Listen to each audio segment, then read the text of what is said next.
दोस्तों B success plus के YouTube channel में मैं वीरेश कुमार आप सभी का बहुत बहुत स्वागत करता हूं। दोस्तों हिंदी की सीरीज में आज हम पढ़ने वाले हैं समास को। इससे पहले दोस्तों हमने संधि के टॉपिक को 3 वीडियो में कंप्लीट कर लिया है। तीनों वीडियो में हमने स्वर संधि, व्यंजन संधि, विसर्ग संधि को अलग अलग देखा था। तो जो भी भाई बहन हमारे जिन्होंने संधि की वीडियो नहीं देखी है तो प्लीज़ दोस्तों डिस्क्रिप्शन में आपको लिंक दे दी गई है, आप वहाँ से जाकर हमारी संधि की वीडियो को देख सकते हैं। यकीन करना दोस्तों, संधि के टॉपिक को हमने इस तरीके से कराया है कि आप देखते ही संधि के प्रश्न को बता देंगे कि इसमें कौन सी संधि है। तो चलिए दोस्तों, आज हम समास को पढ़ने वाले हैं। तो समास के लिए भी एक गजब की ट्रिक है। समास के टॉपिक को भी हम इसी तरीके से कंप्लीट करेंगे जिस तरीके से हमने संधि के टॉपिक को किया है। तो चलिए दोस्तों, वीडियो को प्लीज़ अंत तक देखना। समास से रिलेटेड जो भी आपकी समस्या है वो आपकी खत्म होने वाली है। तो चलिए, टॉपिक से रिलेटेड अगर आपको पीडीएफ फाइल डाउनलोड करनी हो तो डिस्क्रिप्शन में आपको टेलीग्राम के चैनल की लिंक को दे दिया गया है। आप वहाँ से जाकर हमारे टेलीग्राम के चैनल के साथ जुड़ सकते हैं और कोई भी पीडीएफ फाइल डाउनलोड कर सकते हैं। तो चलिए दोस्तों, शुरू करते हैं समास को। समास को दोस्तों इंग्लिश में क्या कहते हैं? कंपाउंड। क्या कहते हैं? कंपाउंड। ठीक है। सबसे पहला प्रश्न यही उठता है कि समास होता क्या है। तो समास का अर्थ होता है संक्षेप, मतलब छोटे से छोटा। क्या होता है? छोटे से छोटा। और समास की अब डेफिनेशन की बात करें तो दो या दो से अधिक शब्दों से मिलकर बने हुए सार्थक शब्द को, किससे? शब्दों से मिलकर बने हुए सार्थक शब्द को समास कहते हैं। वहीं पिछले टॉपिक में हमने संधि में पढ़ा था कि संधि क्या होती है। तो वर्णों के मेल से जो विकार होता है उसे हम संधि कहते हैं। और समास के बारे में भी वहाँ पर भी हमने आपको बताया था कि दोनों में अंतर क्या होता है। जो संधि होती है वह वर्णों का मेल होती है और जो समास होता है वह शब्दों का मेल होता है। ठीक है दोस्तों, यहाँ पर भी देखो हमने लिखा है कि समास क्या होता है? शब्दों का मेल होता है और संधि वर्णों का मेल होती है। ठीक है दोस्तों, चलिए जैसे एग्जाम्पल देखें हम। राजा का पुत्र, तो राजा का पुत्र न कहकर हम संक्षेप में इसको राजपुत्र बोले तो ये होगा हमारा समास। क्या? इसे कहते हैं हम समास। इसमें दो पद होते हैं हमारे। जो अग्र पद होता है उसे पूर्व पद कहा जाता है और जो बाद का जो पद होता है उसे उत्तर पद कहा जाता है। जैसे यहाँ पर है ना राजा, तो ये हो गया हमारा पूर्व पद और पुत्र उत्तर पद। ठीक है। इसमें ही इन दोनों में जो प्रधानता होती है उसी के अकॉर्डिंग हम अपना अर्थ निकालते हैं। तो चलिए, प्रधान कैसे होता है, किस तरीके से, तो ये सब हम बातें आगे करेंगे। और डायरेक्ट क्वेश्चन पूछा जाता है कि अव्ययी भाव में कौन सा प्रधान होता है, कर्मधारय में कौन सा प्रधान होता है, तो ये सब हम आगे देखने वाले हैं। तो प्लीज़ बने रहिए, वीडियो को प्लीज़ अंत तक देखना दोस्तों। समाज से रिलेटेड आपकी जो भी समस्या है सब दूर होने वाली है। चलिए, तो समास के भेद देखें दोस्तों। तो सभी को पता होगा, आज से पहले भी आपने पढ़ा होगा कि समास के 6 भेद होते हैं। पहला होता है अव्ययी भाव, दूसरा तत्पुरुष, तीसरा कर्मधारय, चौथा द्विग समास, पांचवा द्वंद्व समास और छठवां बहुव्रीहि समास। ठीक है दोस्तों, तो चलिए बाद के देखिए। इसमें जैसे द्विग समास है, द्वंद्व समास है, अव्ययी भाव है, ये तीनों तो बहुत ही सिंपल होते हैं, इनमें आपको परेशानी नहीं होगी। बात आती है कर्मधारय, तत्पुरुष और बहुव्रीहि में। जब यहाँ से क्वेश्चन पूछा जाता है दोस्तों तो वह आधे से ज़्यादा तो गलती करके आते हैं। तो चलिए आज समझते हैं दोस्तों किस तरीके से आप अपना प्रश्न सही कर सकते हैं। तो देखिए पूरी वीडियो को। चलिए, तो पहला हम पढ़ते हैं अव्ययी भाव समास। तो दोस्तों अव्ययी भाव समास में जो पहला पद होता है वह प्रधान होता है। इस बात को आप नोट कर लेना। ठीक है, जो पहला पद होता है वह प्रधान होता है और पहला पद जो होता है वह अव्ययवाची होता है। अव्ययवाची, अव्यय दोस्तों हम अव्यय के बारे में बताएंगे आपको आगे जब हम पढ़ेंगे संज्ञा से अव्यय तक। जब टॉपिक पढ़ेंगे तो उसमें संज्ञा, सर्वनाम, विशेषण, क्रिया विशेषण, अव्यय, तो इन सभी के बारे में हम पढ़ेंगे। अव्यय जो होते हैं वह अविकारी शब्द होते हैं। कैसे होते हैं? अविकारी। इनमें विकार नहीं हो सकता है, इन्हें परिवर्तित नहीं कर सकते हम। ठीक है, तो इनके बारे में हम पढ़ेंगे संज्ञा से अव्यय तक जब हम अपना टॉपिक स्टार्ट करेंगे तब। ठीक है, तो अव्यय क्या होते हैं इसमें, यहाँ बस ये देख लीजिए। 99.999% जो अव्यय आते हैं वह आते हैं अनु, आ, प्रतिभर, यथा, यावत, हर। दोस्तों जैसे मैं आपको बता रहा हूँ उसी तरीके से याद रखने हैं, बहुत ही आसान है। अगर आपको ये याद हो गए अव्यय तो अव्ययी भाव से जो आपका प्रश्न आएगा वह गलत नहीं होगा। यह 100% मैं आपको बता रहा हूँ। अगर ये आपको याद हो गए अव्यय तो आप यकीनन सही करेंगे। तो चलिए याद कैसे करने हैं वह मैं आपको बताता हूँ। ट्रिक क्या है इसकी, इस तरीके से पेयर में याद करने हैं कि अनुआप प्रतिभर, क्या अनुआप प्रतिभर यथायावत हर। कैसे, अनुआप प्रतिभर यथायावत हर। 10 से 20 बार बोलिए, जन्म में नहीं भूलोगे आप। अनुआप प्रतिभर यथायावत हर, ठीक है। तो पहले बोलिए इस वाले पहले वाले पेयर को, अनुआप प्रतिभर, अनुआप प्रतिभर, ठीक है। बाद में बोलिए यथायावत हर, यथायावत हर। तो अब देखिए अव्ययी भाव पहचानते कैसे हैं। तो एग्जाम्पल देखते हैं दोस्तों। तो पहला है जैसे प्रतिदिन, प्रतिदिन, तो इसको कैसे लिखेंगे हम, प्रति प्लस दिन, इस तरीके से। तो दोस्तों इसमें पहला पद है हमारा पूर्व पद प्रति और दूसरा है दिन, ठीक है। तो प्रतिदिन में आ रहा, देखिए प्रति, प्रति आ रहा है, तो प्रतिदिन जहां पर भी दिखे हो गया अव्ययी भाव समास, ठीक है। प्रतिदिन की अपेक्षा प्रत्येक आ जाए, प्रतिमाह आ जाए, है ना। देखिए यहां पर लिए प्रत्येक, प्रतिमाह, तो ये सब इनमें जहां पर भी प्रति आपको पहला पद दिखाई दे वह अव्ययी भाव समास होगा, ठीक है। तो प्रतिकूल, यथाशक्ति, तो देखिए यथा आता है, अनुआप प्रतिभर यथायावत हर, ठीक है। अनुआप प्रतिभर यथायावत हर, तो यथाशक्ति, यथाक्रम, है ना। तो ये सब जो शब्द आएंगे अव्ययी भाव पहले पद में तो वह होगा हमारा अव्ययी भाव समास, ठीक है। तो आगे है आजन्म, तो देखिए आ है हमारा, आ है तो आजन्म में, ठीक है। अनुरूप, अनुरूप में अनु आ रहा है ना। हर दिन आ जाए तो हर दिन, ठीक है। और भी आ जाए जैसे भरपेट, तो अनुआप प्रति भर, भर आता था तो भरपेट, प्रत्येक में प्रत्यय आ रहा है, प्रतिमाह में प्रत्यय आ रहा है, यथाक्रम में यथा आ रहा है। और सबसे इंपॉर्टेंट इसमें दूसरे टाइप से भी अगर एक ही शब्द बार बार आ रहा है, ये बार बार नहीं, एक ही शब्द बार बार आ रहा है, 2 बार आ रहा है, जैसे धीरे धीरे, है ना, पास पास, बार बार, इस तरीके से रिपीटेशन हो रहा है एक ही शब्द का 2 बार, तो उसमें भी क्या होता है, अव्ययी भाव समास होता है। इस बात को भी आप नोट कर लेना, याद रखना, ठीक है। जब कभी इस तरीके से आ जाए तो अव्ययी भाव समास होता है, ठीक है दोस्तों। तो अव्ययी भाव समास आपका क्लियर हो गया, ठीक है। तो चलिए जब हम प्रैक्टिस सेट करेंगे दोस्तों, आगे हम टॉपिक के बाद प्रैक्टिस सेट करेंगे, बहुत सारे एमसीक्यू कराऊंगा, फिर वहां पर आप देखना कि देखते ही आप आंसर लगाओगे कि इसमें कौन सा समास है, ठीक है। चलिए अब देखते हैं तत्पुरुष समास।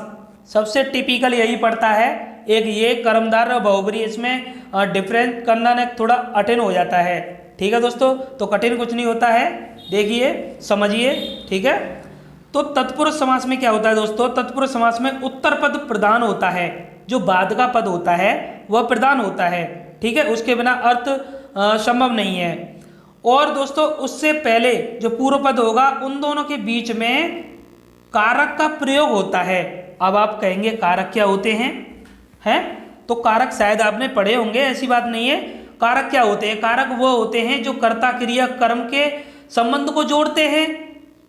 जैसे राम ने रावण को मारा तो राम ने, तो जो ने आया है वो कारक है, को आया वो कारक है, ठीक है। तो ये सब आपने पढ़ा होगा। और आपने एक जो टेबल थी वो याद की होगी बचपन में कि कर्ता ने कर्म को करण से संप्रदान के लिए अपादान से अलगाव के संबंध में काकी के रारी रे नानी ने अधिकरण में पर ऊपर संबंध हे हो अरे अवे। पढ़ी है ना ये टेबल, देखो मुझे याद है, मैंने भी तो बचपन में पढ़ी थी, तो आपको भी याद होनी चाहिए। तो दोस्तों हम जो है ना कारक का स्पेशल एक टॉपिक का वीडियो लेकर आएंगे, जब कारक के बारे में हम पढ़ाएंगे कि कारक का प्रयोग होता कैसे है, ठीक है। तो चिंता करने की जरूरत नहीं है आपको, ठीक है। सब कुछ पढ़ाया जाएगा दोस्तों। हमारे चैनल के साथ आप जुड़े रहिए, चैनल को प्लीज सब्सक्राइब करिए, बेल आइकन पे प्रेस करिए, वीडियो पे कमेंट करके बताना दोस्तों आपको समाज की वीडियो कैसी लगी, ठीक है दोस्तों। चलिए तो अब देखते हैं दोस्तों, तो तत्पुरुष समास के भेद होते हैं, 6 भेद हैं। तो 6 वेद ये वही वेद हैं जो कारक के वेद होते हैं। वैसे कारक के 8 वेद होते हैं, तो कारक के जो 8 वेद होते हैं उसमें से हमने पहला और अंतिम 8वां इन दोनों को नहीं लिया जाता है। मतलब पहला कौन सा होता, कर्ता, कर्ता ने, इसको इसमें नहीं लेते हैं तत्पुरुष समास में, ठीक है। और अंत में होता है संबोधन, हे हो अरे, तो इसको नहीं लेते हैं। बीच के 6 को लिया जाता है, ठीक है। वही तत्पुरुष समास के भेद है। तो चलिए देखते हैं। तो कर्म, कर्म है, करड़ है, कर्म में को आता है, कर्म को करड़ से या के द्वारा, संप्रदान के लिए, अपादान से अलगाव की स्थिति में, जैसे पेड़ से पत्ता गिर गया तो अलगाव हो गया, है ना। संबंध काकी के, ठीक है। अधिकरण में पर, तो इनका प्रयोग किया जाता है। अब इनका प्रयोग किस तरीके से किया जाता है ये हम देखते हैं तत्पुरुष समास में। चलिए दोस्तों, तो एग्जाम्पल है जैसे गगनचुंबी। तो गगनचुंबी को जब हमने इसका समास विग्रह किया तो आया गगन को चूमने वाला। तो इसमें क्या आया है, को आया है। तो इसमें क्या आया है, को आया। तो को क्या होता है, हमारा कर्म कारक है ना, कर्म कारक है। जब इसको इसी का लोप हो जाता है तो गगन चूमने वाला कौन होता है, गगन चुंबी। तो हमें जब समास का विग्रह करके ये अर्थ निकालना है कि गगन चुंबी, गगन को चूमने वाला, तो को आ रहा है कर्ता। जहां पर भी आपको कारक नजर आए बीच में समास का विग्रह करते समय, तो वह होगा हमारा तत्पुरुष समास, ठीक है। जेव कतरा, जेव को कतरने वाला, जेव को कतरने वाले को ही तो कहते हैं जेव कतरा। भयाकुल, भय से आकुल, भय से आकुल। तो यहाँ पर देखिए करड़ से आता है ना, कर्ता ने कर्म को करड़ से, ठीक है। तो भय से आकुल। मन चाहा, मन से चाहा, है ना, मन से चाहा, तो इसमें से आ रहा है। स्नान घर, तो स्नान के लिए घर। स्नान घर जो होते हैं हमारे, वो किसके लिए होते हैं, स्नान के लिए ही तो होते हैं। तो विग्रह करने में भी आपको ज़्यादा परेशानी नहीं होनी चाहिए। गौशाला, गोय के लिए शाला, मतलब गायों के लिए जो शाला होती है, घर होता है, उसी तो कहते हैं गौशाला। धनहीन, धन से हीन, बताओ धन से हीन जिसके पास धन ना हो। पाप मुक्त, पाप से मुक्त। अब देखिए यहाँ पर अलगाव दिखाया जा रहा है, पाप से मुक्त। डायरेक्ट पूछ लिया था कभी कभी दोस्तों, इसमें कौन सा तत्पुरुष समास है, अपादान तत्पुरुष समास है, कौन सा है, संप्रदान है, करड़ है या कर्म है। तो दोस्तों इस बात का भी आप ध्यान रखना, कारक का भी इसमें बहुत महत्व होता है। जैसे कि पाप से मुक्त, तो यहाँ पर जो इंसान पाप से मुक्त हो गया तो वह अलगाव हो गया, उसका पाप से अलगाव हो गया। तो इसमें जो करण में भी हमारा से आता है, देखिए मैं यहाँ दिखा दूँ, करण में भी हमारा से आता है, अपादान में भी से आता है। लेकिन अपादान में जो से आता है वहाँ अलगाव की स्थिति होती है, ठीक है, अलगाव की स्थिति होती है। अलगाव मतलब होता है, अलगाव मतलब दूर होना, ठीक है। चलिए, तो पाप से मुक्त हो गया। राजकुमार, राजा का कुमार, का किस में आता है, काकी के रारी ने संबंध, संबंध बता रहा है। देखिए राजा का कुमार मतलब राजकुमार।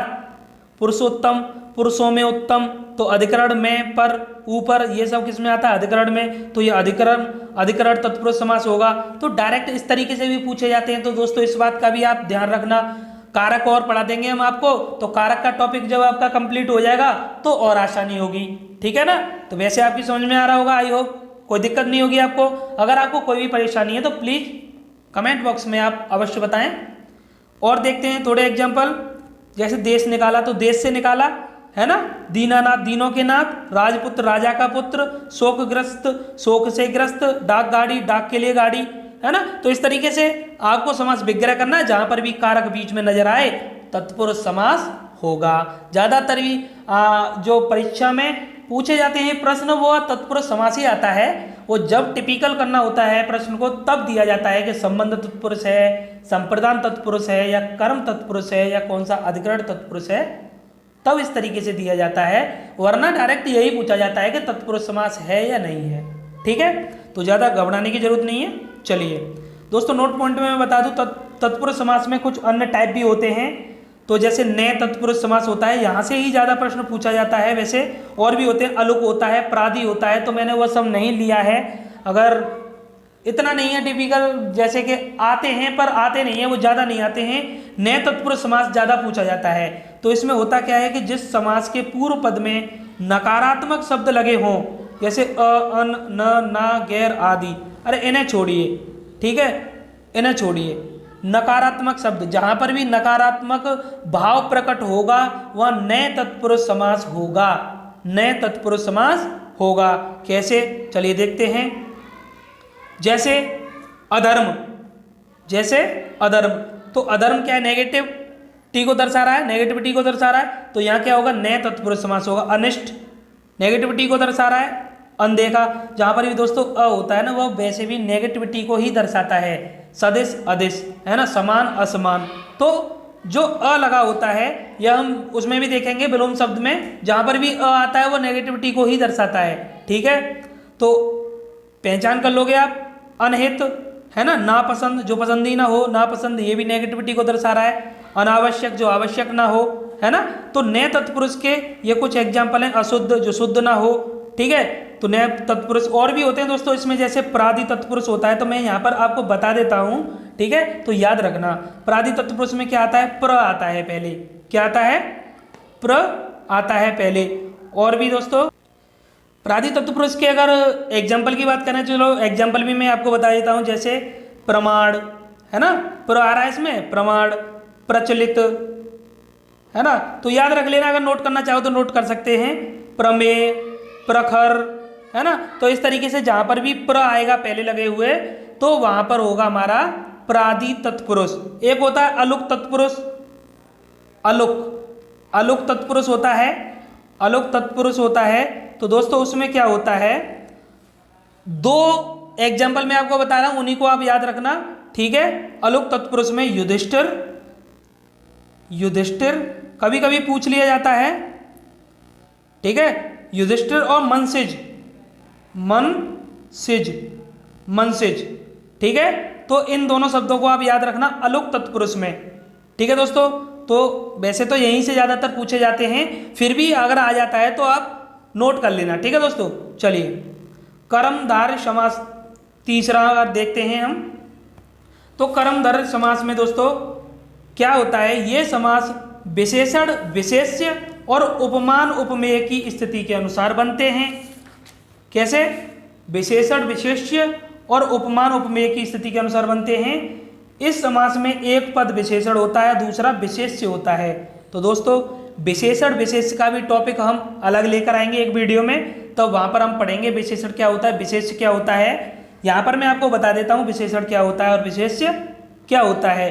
तो दोस्तों विशेषण जो संज्ञा सर्वनाम की विशेषता बताता है उसे विशेषण कहते हैं, ये शायद आपने पढ़ा हो, है ना, एडजेक्टिव।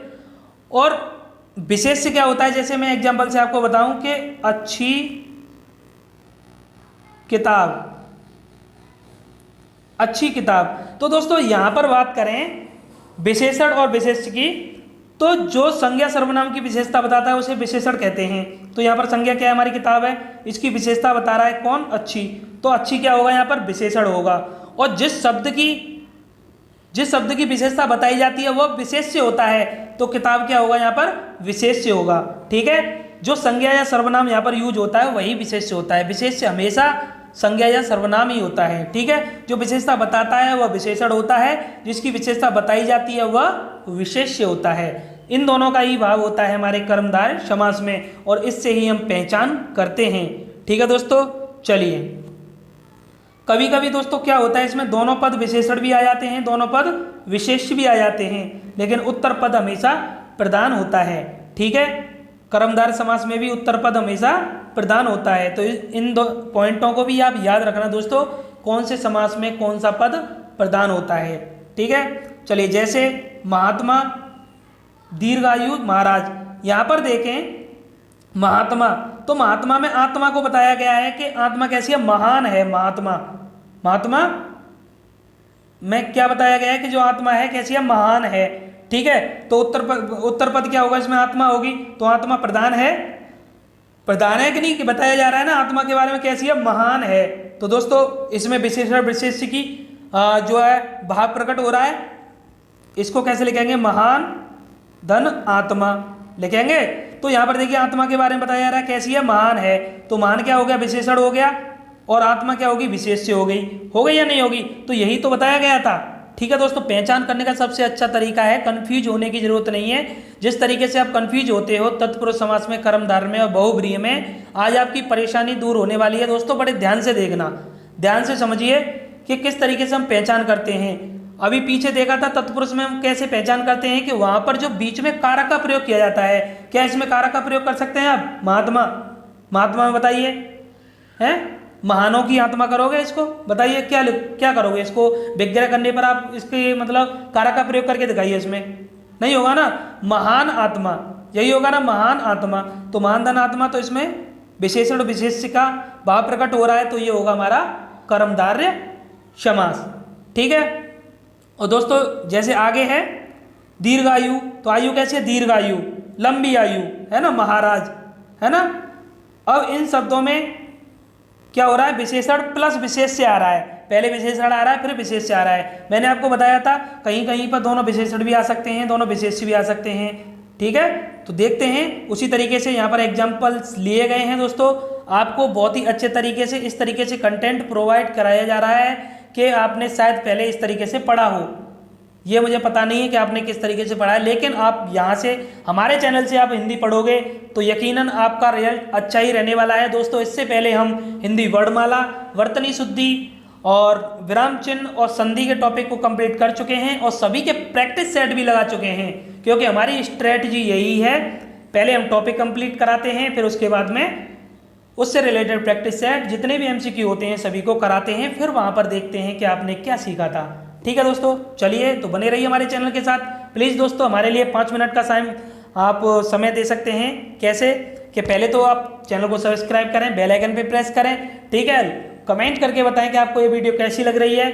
और दोस्तों प्लीज़ एक बार वीडियो को शेयर कर दें अपने व्हाट्सएप पर, फेसबुक पर, जो भी सोशल साइट का आप प्रयोग करते हैं वहाँ पर, तो इतना आप हमारे लिए कर सकते हैं। ठीक है, चलिए आगे और एग्जाम्पल हैं, जैसे मुनिवर, तो मुनिवर में देखिए तो ये होगा मुनिवर, तो मुनियों के वर देखिए मुनिवर, तो इसमें है मुनिवर में पहले विशेष्य आ रहा है, फिर उसके बाद में विशेषण आ रहा है। जैसे पुरुषोत्तम, पुरुषों में उत्तम, पुरुषों में उत्तम, तो उत्तम कैसे है, पुरुषों में तो पहले विशेष्य आ रहा है फिर विशेषण आ रहा है, बाद में विशेषता बताई जा रही है, उत्तम है, जो पुरुषों में उत्तम हो वही होता है पुरुषोत्तम। देशांतर, ठीक है, तो देशांतर में दिशाओं में अंतर, तो यहाँ पर भी पहले विशेष्य आ रहा है फिर विशेषण आ रहा है। तो इस तरीके से आपको नहीं पूछा जाएगा, लेकिन ये सब आपको पूछा जाएगा, तो आपको पता केवल ये करना है कि इसमें विशेषण विशेष्य का भाव प्रकट हो रहा है या नहीं हो रहा है। ठीक है, विशेषण विशेष्य का जहाँ पर भी भाव प्रकट होगा वहाँ पर हमारा कर्मधारय समास होगा। ठीक है, आगे देखिए जैसे मोटा ताजा, तो इसमें दोनों विशेषण विशेषण आ रहे हैं। जैसे हम कहें ये दोनों विशेषण हैं दोस्तों, जैसे मोटा आदमी, तो मोटा आदमी में क्या हो गया, ये भी तो विशेषता बता रहा है। ताजा पानी, तो यहाँ देखिए ताजा पानी में क्या है, ये पानी की विशेषता बता रहा है, तो ये दोनों विशेषण हैं, तो दोनों विशेषण विशेषण जहाँ पर आ जाएं वो भी क्या होते हैं, कर्मधारय समास में आते हैं। ठीक है, क्लियर हो रहा है ना। आगे सीधा साधा, है ना, हरा भरा, तो ये सब क्या है, विशेषण विशेषण। विशेष्य में देखें चरण कमल, दोस्तों ये जो एग्जाम्पल है इस तरीके के जब आते हैं ना, तो ये नहीं पता रहता है कि ये विशेषण विशेष्य हैं, लगा देते हैं क्योंकि पढ़ाई ऐसे है पहले कि बस हमें इतना पता है कि चरण कमल आएगा तो इसमें विशेषता बताई जा रही है चरणों की कमल के समान, लेकिन यहाँ पर तो दोनों विशेष्य हैं। पढ़ाया इससे पहले यही जाता है कि यहाँ पर जो चरण है वो कमल के समान है ना, कमल के जैसे हैं, लेकिन यहाँ पर दोस्तों देखा जाए तो कमल अलग है, चरण अलग है, दोनों विशेष्य हैं, दोनों विशेष्य हैं। ठीक है, दोनों संज्ञाएं हैं। तो दोस्तों इस तरीके से संज्ञाओं का भी प्रयोग किया जाता है, साथ साथ में विशेष्यों का, वो भी हमारा कर्मधारय समास होता है। ठीक है, आगे मुख कमल, मुख कमल, तो मुख कमल में क्या है, विशेष्य विशेष्य आ रहा है, कमल अलग है मुख अलग है। विद्याधन, तो विद्याधन में भी क्या आ रहा है, विशेष्य विशेष्य है। ठीक है, तो ये सब हमारे क्या होंगे, कर्मधारय समास होंगे। ठीक है दोस्तों, तो यहाँ तक क्लियर हुआ। देखिए हमने अच्छे से देखा कर्मधारय समास में यहाँ पर बताया था दोनों पद विशेषण भी हो सकते हैं, दोनों पद विशेष्य भी हो सकते हैं, या अलग अलग भी हो सकते हैं। ठीक है दोस्तों, क्लियर है। चलिए द्विगु समास देखते हैं। अब यहाँ से हमारे दो जो समास हैं द्विगु और द्वंद्व बहुत ही सिंपल हैं, आप आसानी से समझ जाएंगे, कोई दिक्कत नहीं होगी आपको। ठीक है, दो ही थोड़ा कन्फ्यूजन क्रिएट करते हैं, एक तो तत्पुरुष, एक कर्मधारय और एक बहुब्रीहि, तीन हमारे लिए बहुत सिंपल हैं। तो द्विगु समास देखते हैं। द्विगु समास में क्या होता है कि उत्तर पद जो होता है वह प्रधान होता है और पूर्व पद जो होता है संख्यावाची विशेषण होता है। अब ये संख्यावाची विशेषण क्या होता है, तो संख्यावाची क्या होगा, जिसमें संख्याओं का बोध होता है, संख्याओं का बोध होता है, 2 4 6 5 9 10, जितना भी संख्याओं का जहाँ पर बोध हो वह संख्यावाची विशेषण होगा। ठीक है, तो यहाँ पर दोस्तों बस बहुत आसान है, एग्जाम्पल से आपको सब कुछ क्लियर होने वाला है। तो यहाँ पर और समूह का बोध होता है, ट्रिक हमारी ये है, यहाँ पर समूह का बोध होता है। कैसे होता है समूह का बोध, चलिए देखते हैं। जैसे दोपहर, दोपहर में क्या है, दो पहरों की बात कर रहा है, दोपहर, तो यहाँ देखिए दो का प्रयोग हुआ है, तो क्या हो गया, संख्यावाची लगा हुआ है, दो आ रहा है आगे, तो दोपहर हो गया हमारा क्या क्या हो गया, द्विगु समास। तो द्विगु समास में एक ट्रिक और बता दूं मैं आपको, द्विगु, द्विगु मतलब दो, द्वे, त्वे, द्वे, जैसे द्वितीय बोलते हैं, द्वितीय, तृतीय, तो द्वितीय आप याद रखना। कभी कभी तो बड़ा कंफ्यूजन हो जाता है कि बहुत सारे लोग द्वंद्व लगा के चले जाते हैं द्विग वाले को, वो भूल जाते हैं कि ये द्विग होता है या द्वंद्व होता है। जो ये इतना पता होता है कि दोपहर, त्रिलोक, चौराहा, ये द्वंद्व या द्विग में से एक होता है। कभी कभी भूल जाते हैं कि द्विग होता है, द्वंद्व होता है, तो इसी में कंफ्यूज हो जाते हैं, तो गलत करके आ जाते हैं। तो दोस्तों गलत नहीं करना है। यहाँ देखिए द्वे आ रहा है ना, द्वे, यहाँ पर तो द्वा आ रहा है, तो यहाँ आ रहा है द्वे, तो द्वे होता है द्वितीय, द्वे, द्वे क्या होता है, द्वितीय, और द्वितीय क्या होता है, संख्या होती है हमारी द्वितीय। तो बस इस तरीके से ट्रिक से आप याद रखना, ठीक है। तो देखिए दोपहर, दोपहर में दोपहर आ गए, त्रिलोक में त्र आ रहा है 3, चौराहा में 4, सप्ताह में 7, तिरंगा में 3, है ना, पंचमढ़ी में 5, सप्तऋषि में 7, नवरत्न में 9, पंचमट्टी में 5। बहुत आसान है दोस्तों, ये हो गया हमारा द्विग समास, ठीक है। एक नोट पॉइंट है, बड़े ध्यान से देखना, यदि किसी शब्द का पहला पद संख्यावाची विशेषण हो, ठीक है, ये तो हमने पढ़ा है द्विग समास में हो, परंतु दोनों पद मिलकर कोई तीसरा अर्थ दे रहे हों तो बहुब्रीहि समास होगा। तीसरा अर्थ दे रहे हो, क्योंकि बहुब्रीहि समास की पहचान होती है कि वह उसमें जो दोनों पद होते हैं प्रधान नहीं होते हैं, कोई तीसरा पद ही प्रधान होता है, ठीक है। तो यह होता है हमारा बहुब्रीहि समास। तो यह सब हम कन्फ्यूजन आगे देखेंगे किस तरीके से, सब बताऊंगा मैं आपको, ठीक है दोस्तों। तो द्विग समास आपका क्लियर हो गया होगा, ठीक है, कोई दिक्कत नहीं होगी अब तो आपको, एक मिनट, द्विग समास में अब तो कोई परेशानी नहीं होगी ना, ठीक है। इसमें भी उत्तर पद प्रदान होता है। बताया जाता है दोस्तों, एक बात मैं बताऊं आपको, प्राचीन समय में जो हमारा जैसे तत्पुरुष समास था, तत्पुरुष जो समास था, उसके बाद में जो कर्मधारय है ना, उसके बाद में द्विग, यह बताया जाता है कि तत्पुरुष से कर्मधारय का विकास हुआ था, इससे यह उत्पन्न हुआ था और इससे द्विग समास निकला था, कर्मधारय से द्विग समास निकला था। क्योंकि कर्मधारय में भी हमने देखा था विशेषण और विशेष्य का प्रयोग होता है ना, विशेषण से ही तो पहचान करते थे कर्मधारय की, लेकिन यहाँ पर कर्मधारय में संख्या का कोई ऐसा वो नहीं था, रोल नहीं था कि संख्यावाची विशेषण होगा। यहाँ पर संख्यावाची विशेषण जहाँ आता है उसको अलग कर दिया हमने, तो द्विग समास बना दिया संख्यावाची विशेषण जहाँ पर आगे आएगा प्रथम पद। और तीनों की पहचान देख लेना, तीनों में उत्तर पद ही प्रधान होता है, तत्पुरुष में भी, कर्मधारय में भी और द्विग में भी।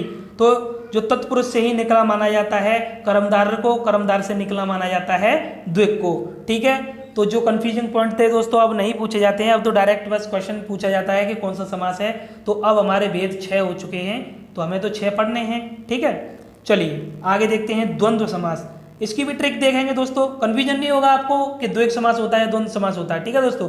चलिए द्वंद्व समास में क्या होता है, दोनों पद प्रधान होते हैं, दोनों पद प्रधान होते हैं एक दूसरे में, दोनों में होड़ होती है, प्रतिस्पर्धा होती है, ठीक है, कि मैं बड़ा कि मैं बड़ा, ठीक है, ऐसा होता है द्वंद्व समास में। और विग्रह करने पर क्या आता है दोस्तों, ट्रिक है ये आपके लिए, कि विग्रह करने पर आता है और या एवं लगता है, अथवा भी लगता है। जैसे देखते हैं अभी, जैसे ही देखेंगे, जैसे जब तक नहीं देखेंगे तब तक आपको समझ नहीं आएगा, ठीक है। और दोनों पदों के बीच में योजक चिन्ह हाइफन का प्रयोग किया जाता है, हाइफन का प्रयोग, ये सब विराम चिन्ह मैंने आपको जब पढ़ाए थे तब वहां पर भी आपको बताया जाता है कि जो हाइफन होता है, योजक चिन्ह जो होता है हमारा डैश से छोटा होता है, थोड़ा डैश से, ठीक है, तो इसका प्रयोग होता है, इसे सामासिक चिन्ह भी कहते हैं। तो ये सब हम विराम चिन्ह में भी पढ़ चुके हैं, ठीक है दोस्तों। चलिए तो एग्जाम्पल देखते हैं द्वंद्व समास का। तो द्वंद्व समास में क्या होता है, दोनों पद प्रधान होते हैं। तो यह ट्रिक बता दूं आपको, द्वंद्व में जैसे द्व द्व और फिर आ रहा है द्व, दोनों में द्व द्व आ रहा है, तो दोनों पद प्रधान हो गए, दोनों पद प्रधान हो गए, ठीक है। इस तरीके से पीछे बताया था द्वे, तो द्वे से बनता है द्वितीय, तो वहां पर क्या होता है संख्यावाची विशेषण द्वितीय, तो वो हो गया कौन सा, द्विग समास, ठीक है ना। दोनों की ट्रिक अच्छे से आप देख लेना, अब कंफ्यूजन नहीं होना चाहिए। आज के बाद आपको एक भी प्रश्न आपको गलत करके नहीं आना है दोस्तों, ठीक है। पता तो होना चाहिए कि आप 20+ से पढ़कर आए हो। चलिए तो जैसे देखते हैं भाई बहन, तो देखिए दोनों पद प्रधान हैं, बहन अपनी जगह, भाई अपनी जगह, ठीक है। गंगा यमुना, गंगा अपनी जगह, यमुना अपनी जगह, दोनों की अलग अलग मान्यताएं हैं, दोनों की प्रधानता अलग है। ठीक है, पाप पुण्य है ना। देखिए सुख दुख, लाभ हानि, लाभ हानि, कुछ इस तरीके से एग्जाम्पल जब आते हैं तो लोग कंफ्यूज हो जाते हैं। देखिए कंफ्यूजिंग पॉइंट भी यहाँ पर सब शामिल किए गए हैं, दिक्कत कोई नहीं होगी आपको। जैसे कि धर्माधर्म, तो धर्माधर्म का अगर विग्रह करें तो क्या लिखेंगे इसको, एक मिनट, धर्माधर्म का करेंगे तो क्या क्या लिखेंगे, धर्म प्लस अधर्म, जब विच्छेद किया तो इसको लिखा धर्म प्लस अधर्म, तो हो गया धर्माधर्म। जब इस तरीके के शब्द भी आए तो ये कौन सा होगा, द्वंद्व समास होगा। ठीक है, याद रखना, जैसे पापा पाप, पाप प्लस अपाप, तो दोनों एक दूसरे के क्या है, प्रधानता दोनों की अलग अलग है। ठीक है, दोनों अलग अलग आ रहे हैं और दोनों के बीच में हाइफन का प्रयोग हो रहा है विग्रह करने पर। लाभ अलाभ, लाभ अलाभ, जीवन मरण, आय व्यय। ठीक है, दिक्कत तो नहीं होगी अब आपको, क्लियर है दोस्तों। यही मैं सोचना कि जहां पर भी हाइफन लगा हो वहां पर आप द्वंद्व समास लगा दें। अभी इससे पहले हमने पढ़ा था, क्या पढ़ा था, मोटा ताजी, मोटा ताजा, ऐसे पढ़ा था ना, मोटा ताजा पढ़ा था, तो वहां पर कर्मधारय समास था, देख लेना आप। ठीक है, गड़बड़ कर दो, कैसे कि मोटा ताजा में हमने देखा था दोनों क्या थे, दोनों विशेषण थे, दोनों विशेषण थे। ठीक है, वहां पर दोनों विशेषण थे और यहाँ पर क्या है, यहाँ देखिए संज्ञाओं का प्रयोग हो रहा है। ठीक है ना दोस्तों, तो क्लियर है, देख लेना, इतना भी जल्दबाजी में मत लगाना। चलिए, द्वंद्व समास में जो पूर्व पद होता है 99% स्त्रीलिंग होता है। देखिए कुछ बहुत ही अच्छी ट्रिक हैं द्वंद्व समास से रिलेटेड जो यहाँ पर मैंने शामिल की हैं, यहाँ से आपको बहुत ही फायदा मिलने वाला है। देखिए ये ट्रिक शायद आपको पहले कभी पढ़ने को मिली हो, इस तरीके की ट्रिक द्वंद्व समास पहचानने की। तो 99% क्या होता है, स्त्रीलिंग का प्रयोग होता है। जैसे गौरी शंकर, तो गौरी अलग है, शंकर अलग है, राधा कृष्ण। ठीक है, सीता रमन, माँ बाप, गाय बैल, जरूरी नहीं है हाइपन का प्रयोग हो, विग्रह करने पर हो रहा है, देखिए हाइपन का प्रयोग इसमें। ठीक है, दूसरी ट्रिक क्या है कि पूर्व पद होता है थोड़े अक्षरों वाला होता है, मतलब कम अक्षरों का होता है पहला पद, और जो दूसरा पद होता है वो ज़्यादा अक्षरों का होता है। जैसे धन दौलत, तो धन में देखिए 2 हैं, दौलत में 3 अक्षर है। आय व्यय, तो आय में 2 हैं, इसमें 3 है। सेठ साहूकार। ठीक है, तो इस बात को भी आप याद रखना द्वंद्व समास में। ठीक है ना दोस्तों, चलिए आगे देखते हैं बहुब्रीहि समास। अब है बहुब्रीहि समास, सबसे लास्ट है, आसान तो है ही, लेकिन आसान ये कब होता है दोस्तों, मैं बता दूं, जितनी ज़्यादा आपको एग्जाम्पल याद होंगे, जितना आपको ज्ञान होगा उतना, जैसे इसमें जो पुराने जो थोड़ा धार्मिक तौर पर भी इसमें ज्ञान होना चाहिए, पता होना चाहिए कि हम लंबोदर बोलते हैं तो किसे बोलते हैं। ठीक है, यही नहीं पता होगा आपको तो इसको नहीं लगा पाओगे आप। ठीक है, थोड़ा ज्ञान भी होना चाहिए, और आजकल जो हमारे भारतवासी हैं उन्हें तो इस बारे में बहुत अच्छे से ज्ञान होता है। ठीक है, तो बहुब्रीहि समास देखते हैं। ठीक है, ज़्यादा से ज़्यादा एग्जाम्पल्स को मैंने यहाँ पर शामिल किया है, तो कोई भी परेशानी आपको नहीं होगी। इसमें क्या होता है, दोनों पद अप्रधान होते हैं, दोनों पद अप्रधान होते हैं, और वहीं पीछे देखा था हमने द्वंद्व समास में दोनों पद प्रधान होते हैं। ठीक है, दोनों पद प्रधान होते हैं। अब इसमें तीसरा पद होता है जो प्रधान होता है। अब कैसे तीसरा पद प्रधान होता है, हमें ये तीसरा पद ही निकालना होता है, इससे पहचान होती है कि यह प्रधान है। ठीक है, अब देखते हैं जैसे लंबोदर, तो लंबोदर किसे कहते हैं, गणेश भगवान को कहते हैं लंबोदर। तो यहाँ पर देखिए इस शब्द की अपेक्षा जो तीसरा शब्द निकला है उससे पहचान हो रही है कि इसका कौन सा समास है बहुब्रीहि समास। चक्रपाणी, चक्रपाणी, चक्रपाणी कहते हैं भगवान विष्णु को, चक्र को धारण करने वाले। ठीक है, पंकज, पंख में पैदा हो जो है ना, कमल, कीचड़ में पैदा होने वाला पंकज। अब ये आ जाए पंकज तो आधे से ज़्यादा गलत करके आ जाएंगे पंकज को, गारंटी है इस बात की दोस्तों, आधे से ज़्यादा गलत कर देंगे पंकज को। दिमाग इतना नहीं चल पाता जब बैठते हैं परीक्षा में। तो पंकज जिस किसी को याद होगा, तो मैं 100% आपको यह कॉन्फिडेंस के साथ कह सकता हूं कि जितने ज़्यादा एग्जाम्पल अगर आपको बहुब्रीहि समास के याद होंगे उतना आपके लिए आसान होगा। ठीक है, अनहोनी, कोई विशेष घटना। ठीक है, अनहोनी कोई विशेष घटना, तो अनहोनी भी इसमें आएगा। निशाचर, निशा में मतलब चलने वाला, राक्षस, रात्रि में जो चलने वाले। ठीक है, राक्षस। महावीर, हनुमान कहते हैं, हनुमान जी को कहते हैं ना महावीर। दशानन रावण को कहते हैं, रावण के 10 मतलब सिर थे, ठीक है ना। मृत्युंजय मृत्यु पर विजय पाने वाले भगवान शंकर जी, ठीक है। चौलड़ी चौलड़ी कहते हैं माला को, चौलड़ी कहते हैं माला को, ठीक है। गिरधर भगवान श्री कृष्ण को बोला जाता है गिरधर, गिरी को धारण करने वाले। घनश्याम घनश्याम भी भगवान कृष्ण को कहा जाता है। त्रिलोचन जिनकी 3 आंखें हैं वो भगवान शिव, ठीक है। तो ये सब आप याद रखना जितने भी आपको यहाँ पर दिए जा रहे हैं जो एग्जाम्पल हैं, ठीक है दोस्तों अभी जाना मत प्लीज़, मैं आपको थोड़ी और जो इम्पोर्टेंट थोड़ी बातें हैं पॉइंट से मैं आपको क्लियर कर देता हूँ, बता रहा हूँ कि दोस्तों जहाँ पर भी कोई भी शब्द अगर आपसे पूछा जाता है और एग्जाम्पल में तत्पुरुष समास, कर्मधारय, बहुब्रीहि आता है, अगर तीसरा अर्थ निकल रहा है तो बहुब्रीहि आंसर लगाना है। जैसे कि बहुत सारे पॉइंट्स ऐसे होते हैं जहाँ पर कन्फ्यूजन होती है कि बहुब्रीहि आंसर होगा, हमेशा प्रायोरिटी दी जाती है बहुब्रीहि समास को। बहुब्रीहि समास बड़ा होता है दोस्तों, सब पे भारी होता है, ठीक है। बहुब्रीहि समास को प्रायोरिटी सबसे पहले दी जाती है। जहाँ पर भी बहुब्रीहि ऑप्शन में आएगा बहुब्रीहि लगाना है। जैसे कर्मधारय और बहुब्रीहि में बहुत ही कन्फ्यूजन होता है पता करने में, ठीक है। तो बड़े ध्यान से आपको ये करने हैं, ठीक है ना दोस्तों। चलिए आज की वीडियो में इतना ही। तो आपको समास की वीडियो कैसी लगी, थैंक्स फॉर वॉचिंग। चैनल को सब्सक्राइब करना दोस्तों, बेल आइकन पे प्रेस करना। अगर वीडियो आपको अच्छी लगी हो तो कमेंट करके बताना, ठीक है। धन्यवाद, जय हिंद, जय भारत।